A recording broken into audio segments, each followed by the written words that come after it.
ये uniform civil code आज सरकार कह रही है कि हम लेके आएंगे। ये जिद जिस व्यक्ति की थी वो डॉक्टर अंबेडकर थे।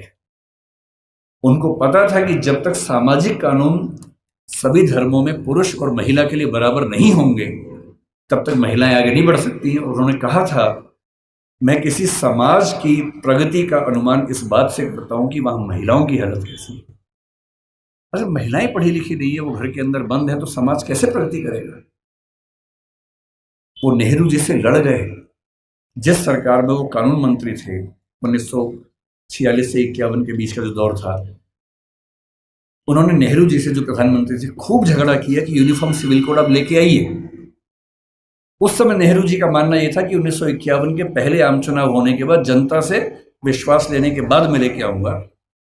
और अंबेडकर साहब ने नाराज होकर इस मुद्दे पर देश के कानून मंत्री के पद से इस्तीफा दिया और एक भाषण दिया जिसमें कहा कि नेहरू जी ने अपने वायदे को निभाया नहीं है और महिलाओं की बराबरी के लिए जो प्रयास करना चाहिए वो प्रयास कर नहीं रहे। और फिर 1956 में उनकी मृत्यु होने से 1 साल पहले, 1.5 साल पहले, जो हिंदू कोड बिल था, Hindu code bill uniform civil code का एक बड़ा हिस्सा था जो हिंदू समाज के बारे में था, उसको 4 कानूनों के रूप में नेहरू जी ने पारित करवाया, जिसमें से एक हिंदू मैरिज एक्ट है, एक हिंदू सक्सेशन एक्ट है।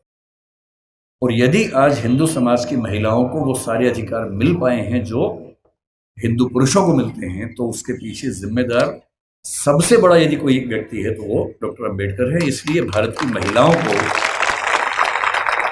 आप जिस भी धर्म को मानते हो, मुस्लिम समाज पर यूनिफॉर्म सिविल कोड उस समय लागू नहीं करवा पाए वो, अब शायद वो भी होगा।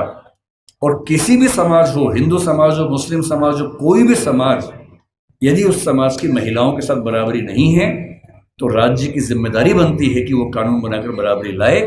और ये विचार मुख्य रूप से अंबेडकर जी का ही था, जिसकी वजह से आज हम यहाँ खड़े हैं।